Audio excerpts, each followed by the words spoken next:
Welcome, everybody. My name is Hyunjung Lee, a project officer at UNESCO Bangkok.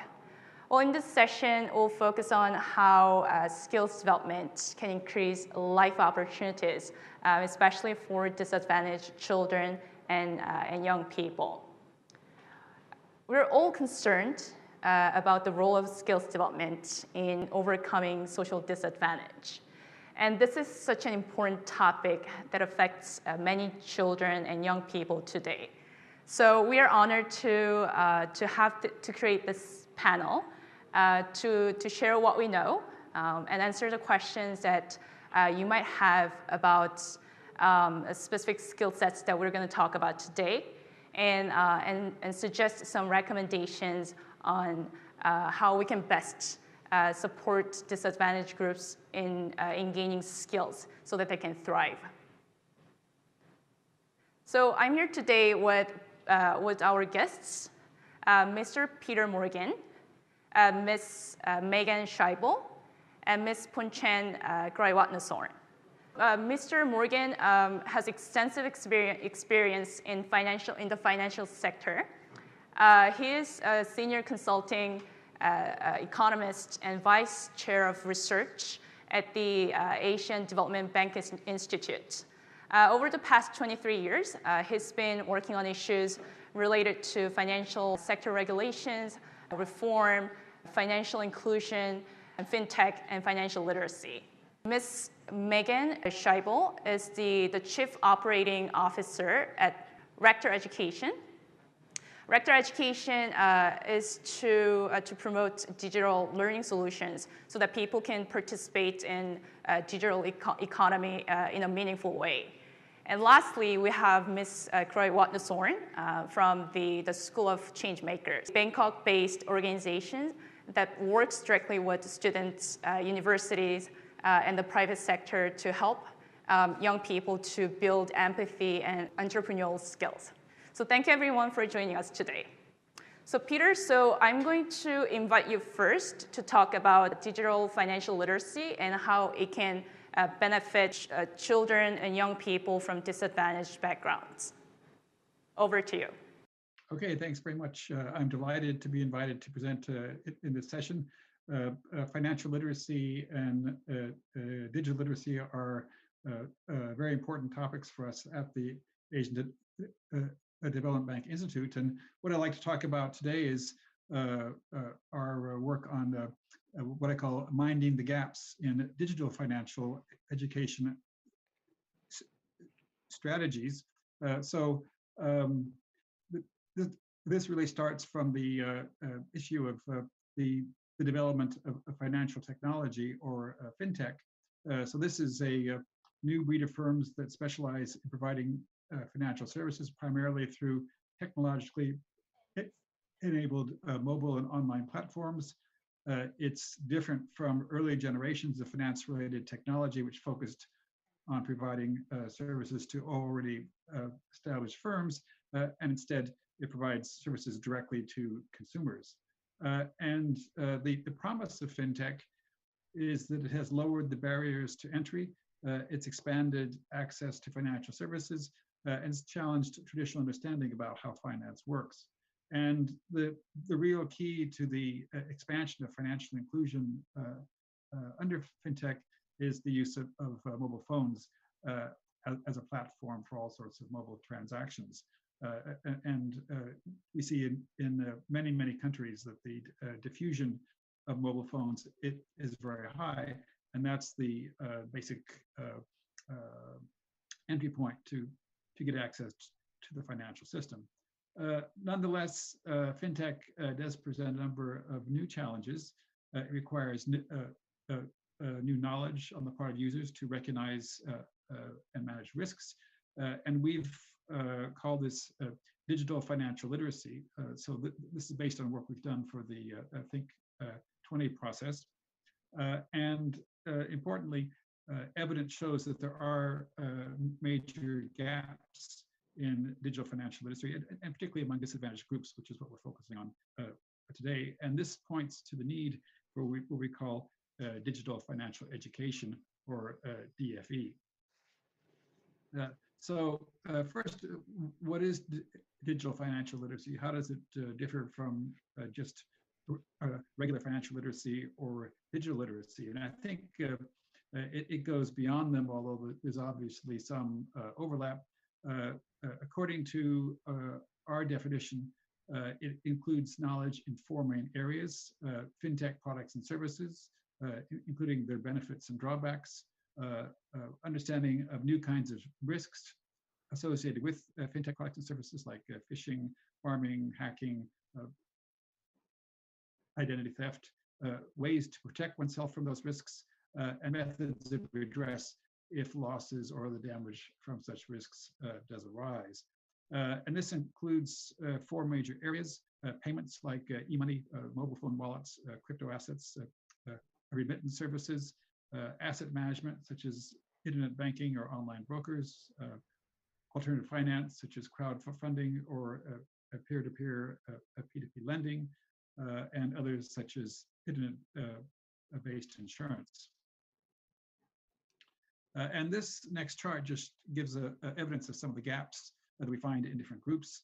So, for example, this shows knowledge of various kinds of fintech services, and you can see particularly both in, for example, in China and in Vietnam, that there's a very big gap between the understanding in urban versus rural areas.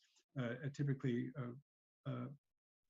the knowledge in rural areas is much lower. Also, the poorer families tend to have less awareness than the better off families. And I think this is definitely going to be true of disadvantaged groups, children from poor families, that sort of thing. So we've developed some policy recommendations to address this need for digital financial literacy, and in particular to address the gaps in the awareness of disadvantaged groups. So first, we suggest to develop and implement tools to measure digital financial literacy. And so far, there aren't any real surveys out there that measure this concept. Secondly, countries need to develop digital financial education strategies and programs.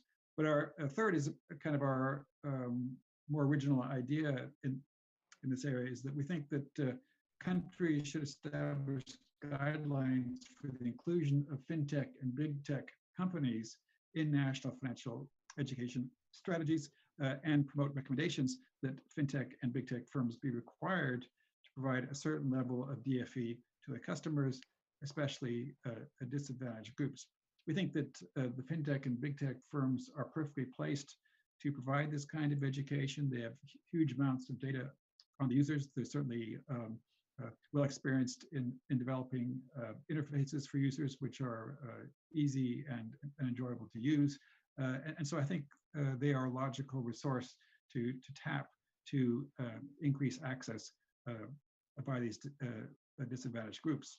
However, at the same time, we also recognize that disadvantaged groups typically may not benefit as much from online learning experiences as other groups. So we suggest that there is a need to develop guidelines for coordinated online and offline models to be included in these national financial education strategies. And that, for example, is a role that could be taken on by NGOs or other organizations which are closer to these disadvantaged groups on the ground. Fourthly, we need to develop frameworks to monitor the efficacy of these DFE strategies. And finally, trust is a very important issue. So we need to extend consumer protection schemes to cover fintech products and services. So I think it has to be a multi-pronged approach, but we are kind of intrigued with this idea of trying to involve the fintech and big tech firms directly in this education process. Thank you so much, Peter, for your presentation. So I've got 4 to 5 different questions that I'd like to ask you as we are trying to understand digital financial literacy. So let's get right into it with our first question for you, Peter. So what is the best effective way to teach digital financial literacy to those who don't have access to formal basic education? I think that there's been a very little experience trying to teach digital financial literacy so far. It's only been recognized as a concept quite recently, and not even really been measured properly. So there's certainly experience on programs of digital literacy and financial literacy, but no one's really sort of put it together yet, I think, to try to teach a digital financial literacy. But I think that the nice thing about fintech is that there's very broad access to it via mobile phones. So if people have a mobile phone, particularly a smartphone, that gives them potential access to those kinds of online educational programs. So I think that's a nice way to reach people who might not have access to a more formal educational setting. The next two questions are in a way related to the first question, I guess. So as you also mentioned in your presentation, an emerging body of evidence suggests a significant gaps in financial inclusion and financial literacy between the disadvantaged and those who are not. In reality, unfortunately, adopters, usually those who are more educated and wealthier.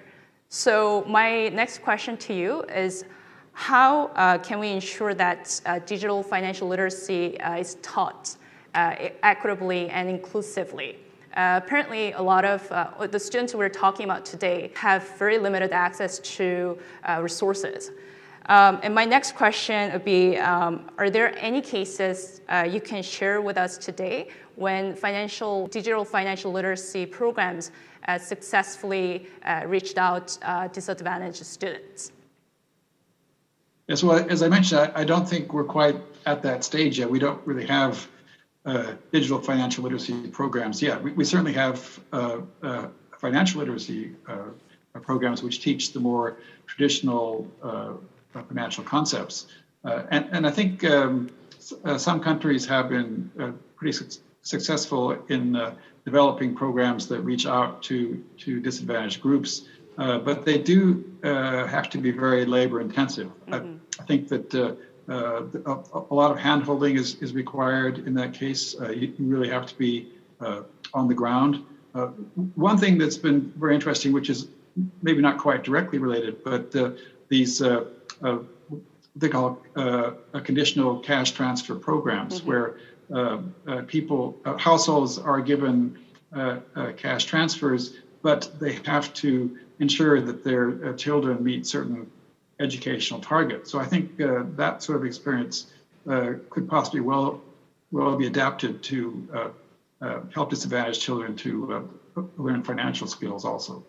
Well, thank you for one last question. So we're currently experiencing educational disruptions because of COVID-19, which can possibly change the whole landscape of education.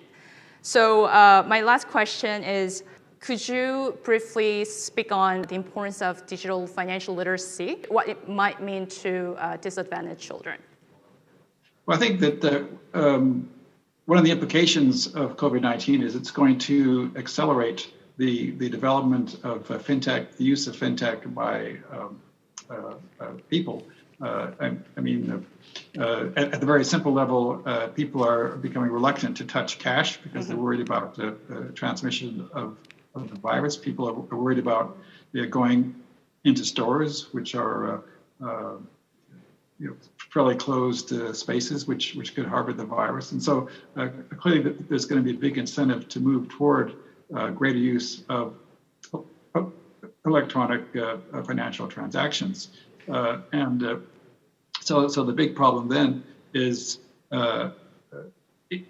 that shift toward fintech going to deepen the digital divide or reduce it? And I think that the risk is that without significant intervention, it's going to be more likely to widen that divide. So I think there's really a need for the financial education strategies to develop specific programs to target the disadvantaged groups to try to reduce those gaps. Well, thank you, Peter, for sharing your time and insights today. I'd like to invite Ms. Megan Scheibel from Rector Education. Hello, good morning, Thailand. Thank you for having me here today. My name is Megan Scheibel. I'm the COO of Reactor Education. And today I'm going to talk a little bit about one of our core products, the elements of AI, and how we took it and sort of made it into an international phenomenon. What it is a free online course that teaches the basics of AI, but it's specifically targeted at people that are typically left out of technology discussions. And I'm going to talk a little bit about today how we did that and how we're building on this to create new courses and to have the same sort of impact, to bring these kind of typically difficult and abstract topics into the lives of people that need them the most. One of the motivations that we think about in this space is how quickly online education is growing. The demand for education in general is exploding all over the world. And really the only way that you can service this in a scalable way is to get this online into people that are even in areas that wouldn't be able to access these universities. Even if you just look at the demand spike, over 700 new brick and mortar universities would be needed each year to service that demand. So we're trying to think of ways that we can actually reach people that might be completely left out of these space for a variety of reasons. The online space for courses is exploding, and these numbers are pre-COVID crisis. So even with the COVID crisis, the number of courses that are being put online are increasing and increasing. However, when we've done our research about the landscape here, we found that a lot of the courses, particularly those focusing at upskilling or higher education, are not actually adapted to the needs of the students on the ground, meaning that they are basically copy pastes of university lecture environments. They're video MOOCs, and they take a long time to complete, and they're not really as dynamic as you would need for people that might have full-time jobs or families, or might not have a lot of the access that it takes to be able to be comfortable with a fully fledged university course.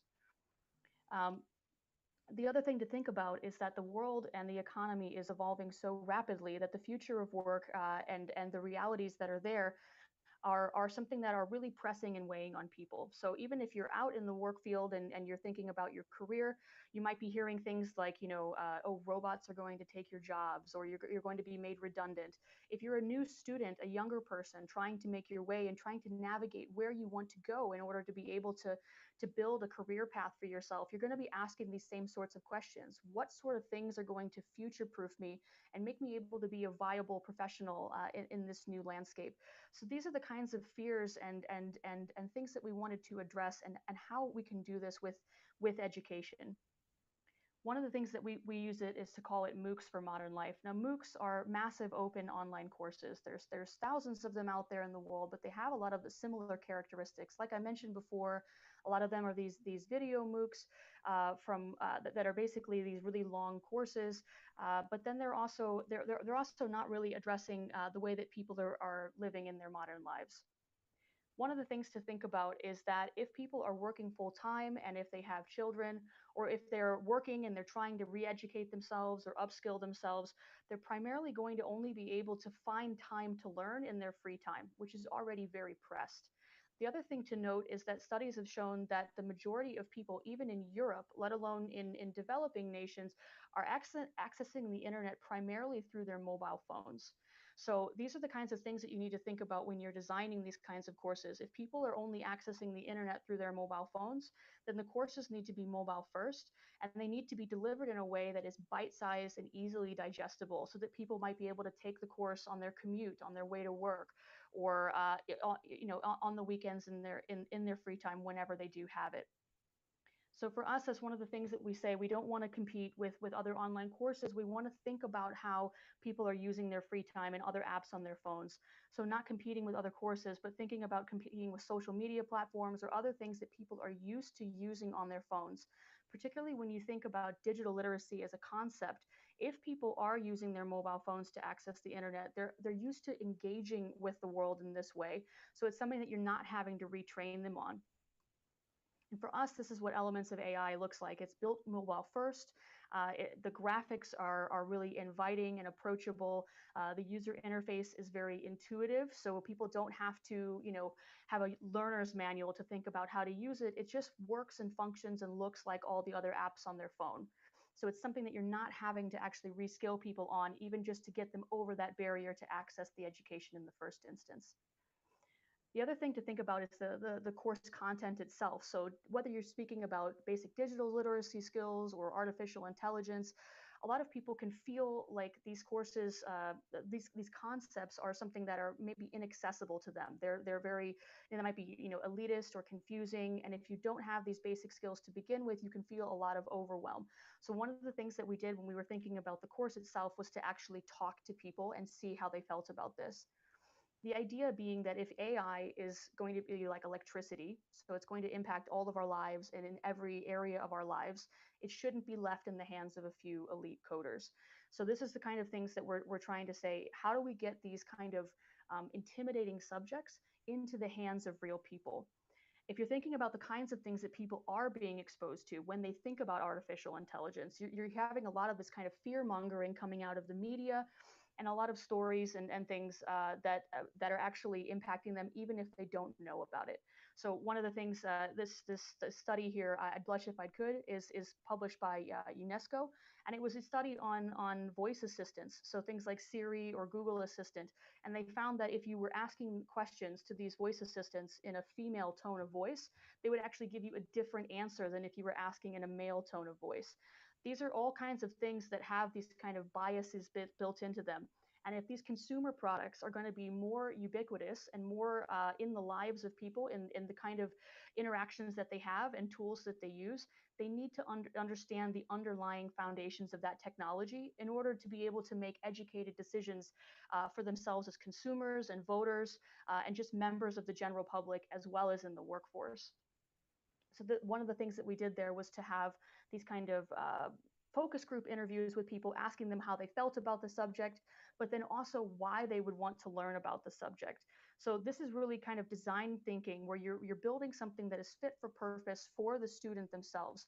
So whatever demographic you're trying to aim at, try to understand their concerns. What are their barriers to access, but also why would they be motivated to learn these skills? What kind of fears do they have? How can you try to address these things through the delivery of the content itself, both from the technology angle and from the actual learning material itself? So this is where you get, for us, this is a chapter within Elements of AI, where you can get a machine learning course that looks and feels like this. It's actually aimed at people that are typically left out of these discussions. So women, older people, people that have no technology backgrounds, they can feel like they can approach these subjects in a way that makes it something that is a space that speaks to them. The course itself then has taken this really, again, intimidating subject and broken it down into things that people can actually understand. With each one of these 6 chapters, we're using real life examples that people can recognize or have heard about in their own contexts in order to explain the underlying technology. And then in the 6th chapter, we talk about the implications of all of these things. So now that you understand a bit about how these things work, where these AI applications are being used, what does that actually mean for society? What does that mean for the future of work and your work? And these are things that you can think about as well with digital skills. How can you create this holistic picture where people can kind of see not just where things are, but where things could go and what that means for you, and getting people to think critically about it?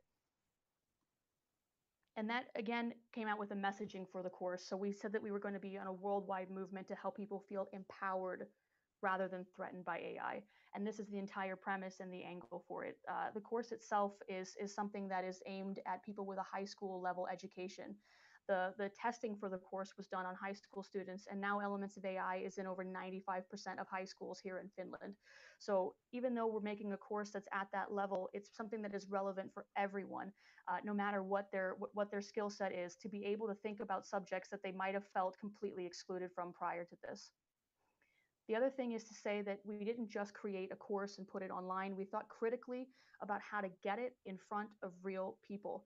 Studies that have come out of the Euribor reports and OECD education reports show that not only are people primarily accessing the internet on their mobile phones, but they're listing time constraints as one of the main reasons for not getting to be able to take courses online. And they're also not actually doing training or reskilling based on their education level. So if you're looking at groups that are typically in developing areas or who might be left out of education in general in a formal sense, that also means that they're not getting access to online education either. Studies have shown that over almost 70% of the people who take MOOCs already have some level of tertiary or university level education. So if you look at it from that lens, rather than democratizing this level of education, you could say that these courses are actually widening the gap if they're only reaching people who already have attained that level of education. So how do you take something that is designed for people that are left out of that loop and actually get it in front of them? And this was something that came with the course as well. That's a really crucial component. One of the things that we did was we made sure that everybody who took the course got these ECTS credits from the University of Helsinki. So Professor Teemu Roos, the university professor who authored Elements of AI, was really adamant that this was an ECTS course and that anyone, a general citizen taking this, even the president of Finland as seen here, is going to get this kind of certificate. So it gives you that kind of motivation. The other thing was we had these public graduation ceremonies. Again, they ended up being hosted by the president of Finland. We had keynote speeches from major people in industry, but all we told people who were taking the course was that, hey, if you complete it by this date, you can come to this public graduation ceremony. We didn't say anything else about the event itself. We had almost 800 people come to the event from all over Finland, trains, buses. We had people, older people, retired people, students, men and women, all wanting to say that they had taken part in this kind of challenge and in this phenomenon. And then 1 year after the course was launched, so in 2019, we were ranked the #1 computer science course online in the world, ahead of Stanford, Harvard, and MIT on Class Central, which is sort of like the trust pilot for online courses. These were votes that came from thousands of our own students who took the course and rated us at the top of the leaderboard, which is something that we still hold today as being ranked the #1 computer science course. But most importantly, even though we now have over 450,000 students around the world, over 40% of our course takers are women. And in the Nordic countries, that's almost 50%. That's over 2.5 times the average of every other computer science course online in the world. So this is going back to show that if you design a product that is fit for purpose, that is fit for the audience, and actually work with governments and people on the ground to get it in front of these people, this can actually make a substantial societal shift change in who is actually able to access this education. And that's where we go into the results here from Elements of AI from the past 2 years. It's really creating these grassroots movements. We only spent less than 10,000 euros total on advertising for Elements of AI. So all of this has been organic and growth and coming from the media and coming from word of mouth from the people who have taken these challenges and spread them around the world. One of the things is there's a smart prison project here in Finland, and the woman who runs it contacted us. She was a student of Elements of AI and said, how can we get this into our prison network? We're working really hard on retraining these people to join the modern workforce. You know, they're incarcerated and they're left out of that economy. And when they go back into the workforce, they're now suddenly in an environment that's a totally new job environment. So how do we skill these people so that they are ready to hit the ground running when they get back into the workforce? And this is really speaking to one of the ways that we can be more inclusive with our education. And so we actually created a white label of the product and created some email addresses for the inmates that would allow them to access it. And now this is part of the curriculum across prisons all over Finland. And Wired Magazine in the UK picked up the story. And we're now also having a documentary that's in the works right now with Business Insider in the States that is talking about this prison program and re-education for different groups in society on how they can actually participate in the modern workforce, even though they might have been completely left out of the education loop otherwise. Again, the media, the way that they've picked up on this is that it was Finland's success. This is something that is seen that Finland is doing, that we set this challenge where we wanted to educate 1% of the Finnish population, which we've done now, and where over almost 4% of the Finnish population has taken this course. So these are the kind of stories that you can tell that create these societal movements around education and getting these courses in front of people. It would work for digital literacy. It's about challenging countries to take up and having these kind of public and private partnerships. You have the University of Helsinki, you have Reactor, a private technology company, but you also have the government who's been helping us a lot after the course was released to get it in front of people through our embassies and through ministries of education around the world. This is just one example. I'll share my slide deck with the organizers here so that you can see it more later of us. We had a government minister here in Finland challenge his counterpart in Sweden to educate their population on elements of AI. The challenge was accepted on Twitter. And this article here for Computer Weekly is how the media sort of picked up on it, that they took our AI challenge and now the Swedish population will be educated in the same way. The OECD has cited elements of AI as one of the reasons that Finland's going to succeed in the 21st century, precisely because it's not an education course. It's taken as a sort of societal experiment, a grassroots movement that gets people to think differently and to participate in things that they might have otherwise been left out of. And there's implications for this for the future of work, as well as education and reskilling for digital skills in the 21st century. We were named MIT Inclusive Innovation Challenge. We were the global grand prize winner last year in 2019 for developing this course in a way where it's not just for education, but it's also particularly aimed at skills development and opportunity matching for people who are typically left out of the economy as it steams forward with all of these technological changes. So these are the things that we're thinking about, not just how to create courses to teach people skills, but how to get people to be able to participate in this economy, but in a way that makes them feel empowered and like they can do it, rather than overwhelmed by all the choices and everyone telling them that they might be redundant. How do you flip that narrative on its head? And this is really where we're focusing on here. Just a couple of things quickly. The CEO of Google, speaking to the Prime Minister of Finland, has said that he wished that this was a template that other countries could use. Emmanuel Macron, in a national AI conference speech, said that Finland has shown the path, and he wishes that the EU Commission could set up the same goal for the rest of the EU. And now we have this goal to kind of do the same for countries in the rest of the world. What's next for us? Following on for that, in December, we did make an announcement with the Finnish office of the presidency of the European Council, which was ending in December, to give elements of AI as a gift to the rest of Europe. So what this means in practice is that elements of AI was translated into every single official European language by the European Commission. And we are working, my team in Helsinki is working with every single European nation, with their governments and with universities and with organizations on the ground to make sure that this is not just an exercise of putting something on the internet, but that this course will actually, in its translated version, get in the hands of real people and the people who actually need these skills. So the people who need to understand the implications of AI in their everyday lives, so average people. And that's what we're doing now. We're in a process of rolling this out to every single European nation in every single official European language. Again, free for all citizens. We also have launched a course called Starting Up. This was with Aalto University, another Finnish university. It's about how people can think about entrepreneurship in the 21st century. So the idea is if it's, this space now shouldn't be about how much money you have or who you know. It should be about your business ideas and being able to know where to take them and how to grow your company, even if you don't have the financial resources yourself.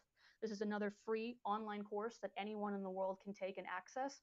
And the way that it was built is that you have the academic component coming from the Aalto University Business School, but then you also have input from venture capitalists, a VC firm, from Kiwa's accelerator program. So you have accelerators, VC firms, and academia all coming together to create content from people that's actually aimed at this kind of demographic of helping people to get on that economic ladder that might be otherwise left out of it. We are doing a sequel course now to Elements of AI called Building AI. It's going to help people start learning how to actually code machine learning models. But unlike every other course online, we're also lowering the barrier to entry again for these skills, because the course will be offered in 3 levels. The first of which for beginners is for people who don't code, going all the way up to the 3rd level for people who know Python. So people are going to start actually being able to train machine learning models live in the course without leaving the course environment. But it's also going to be relevant for people who might not even know how to code yet, so that they can start thinking about how to get on this ladder. Again, lowering that barrier to entry, which is a really wide gap for people who want to be able to learn how to practice these skills. And finally, We are also involved in a project for the European Digital Academy, which will be coming out later this year. The first courses will be launched in December, along with a course catalog. So this is something really exciting that we're very excited to be a part of.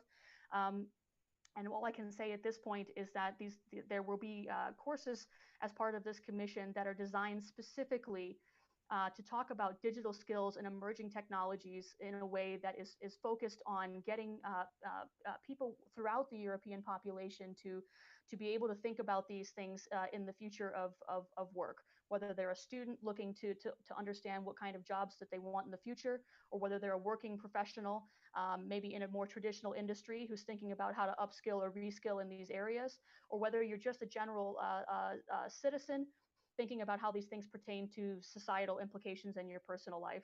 So these are things, again, that are being built on this same premise, but more along the lines for digital skills and emerging technologies. And so that's us at Reactor Education, and that was a lot about elements of AI, our partnership with the University of Helsinki.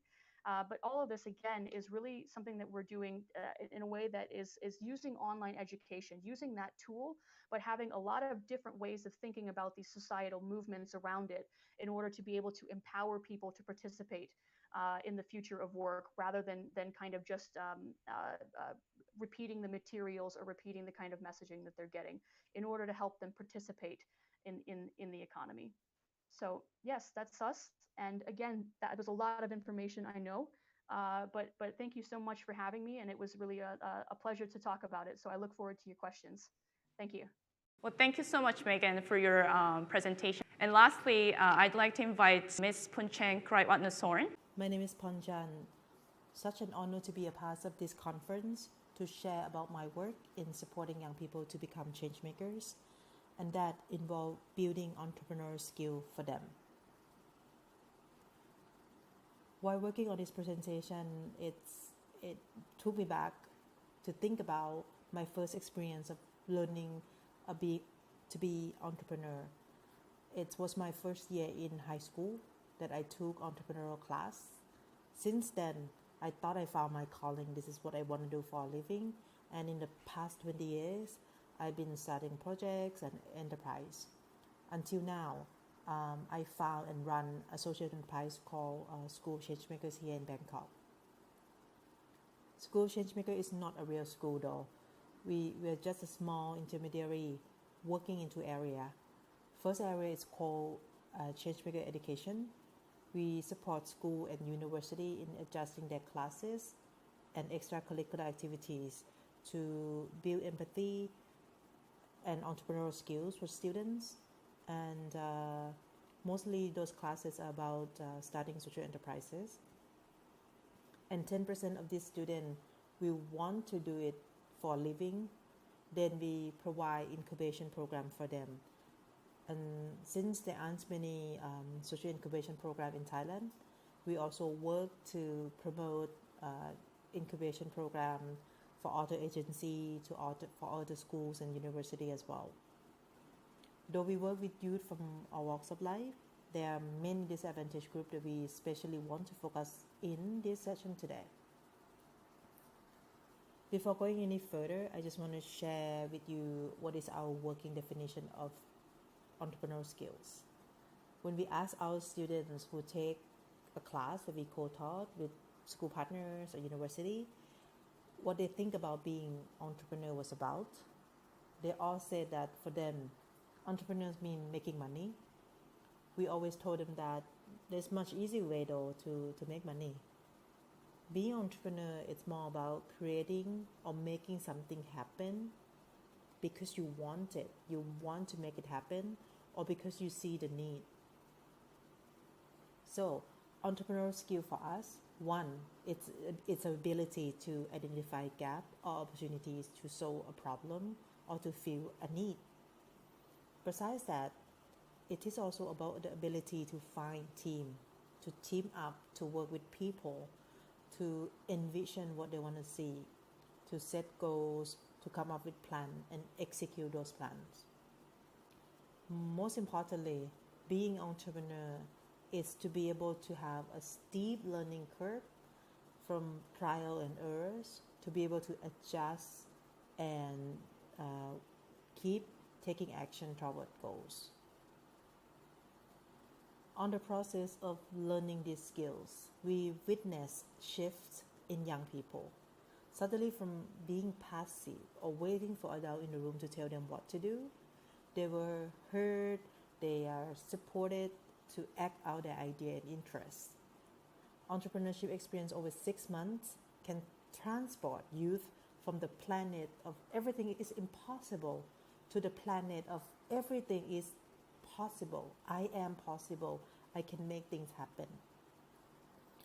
Experiencing working on project, solving problem along the way, will also make young people realize what they are capable of.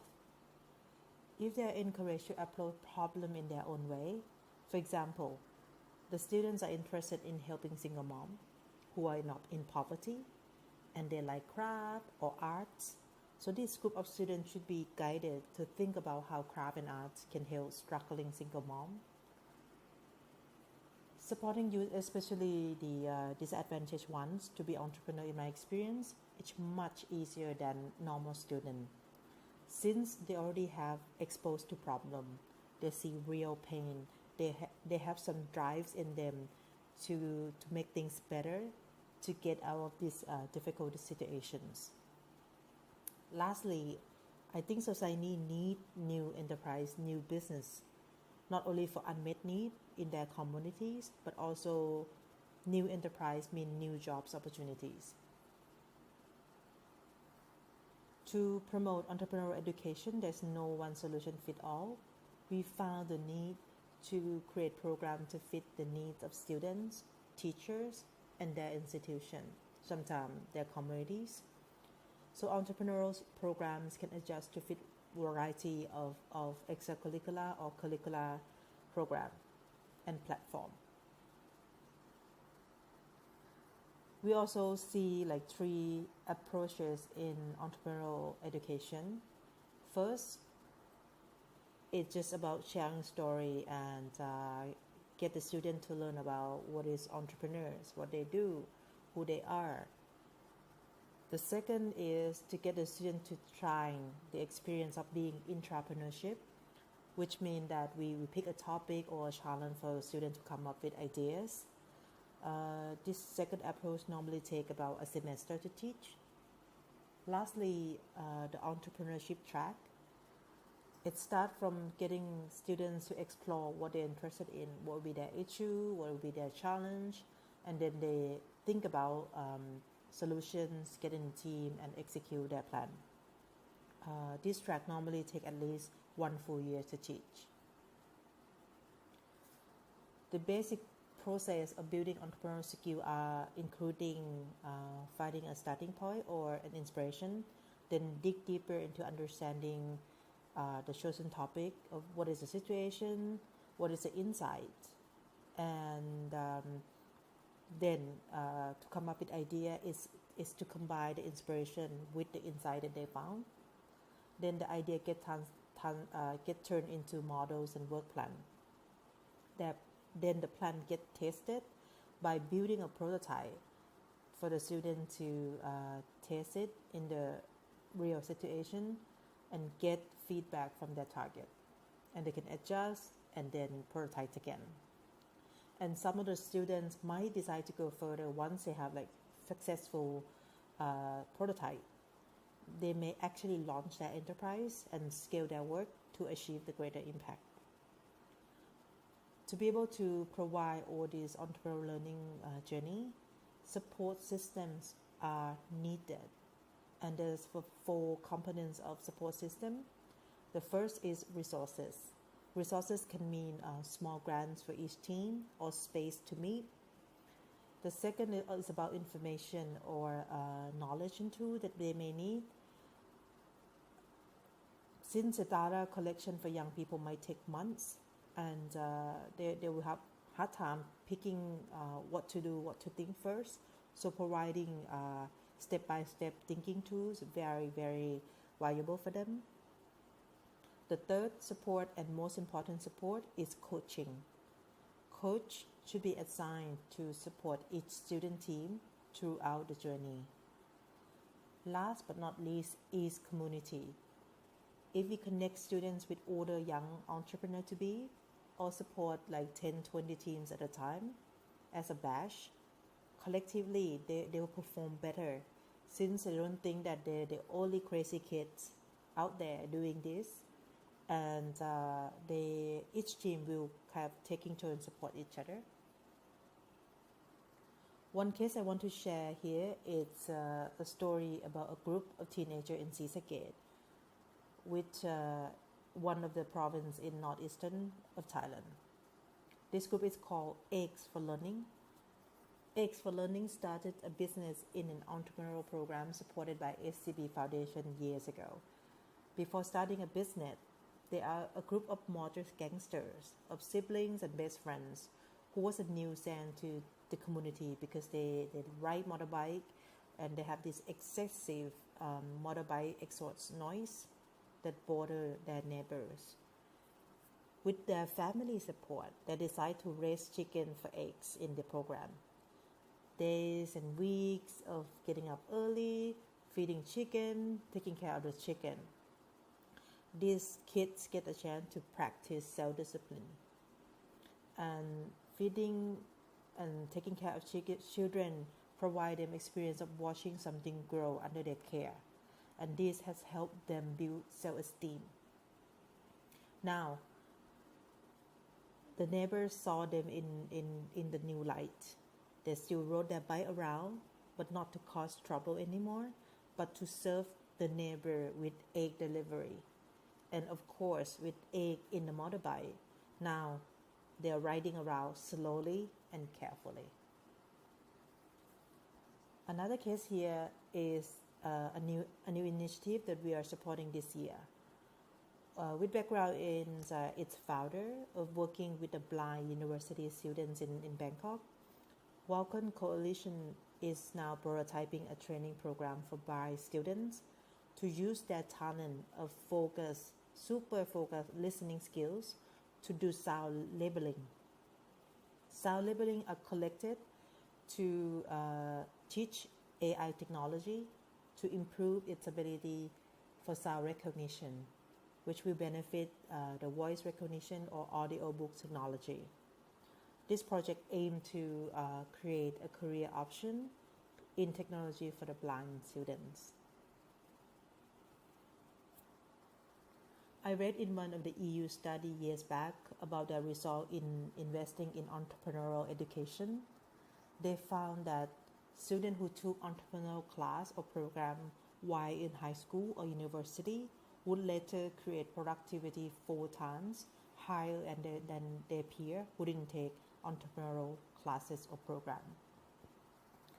Though entrepreneurial educations are valuable, but there are challenges that need to be addressed in order to scale it to those who need it. First challenge is a high investment in terms of resources, and it is a kind of program that also needs a long period of time, like 6 or 12 months at least. Another challenge is human resources. Entrepreneurial skills are built from students going to experiences themselves, so the learning cannot be just lecturing. And we still need more educators who have coaching or facilitating skills to be able to run these programs. Also, we need educators who can build support from people and private sectors in their community. Thank you so much for your attention. Ms. Punchen, thank you so much for your presentation today.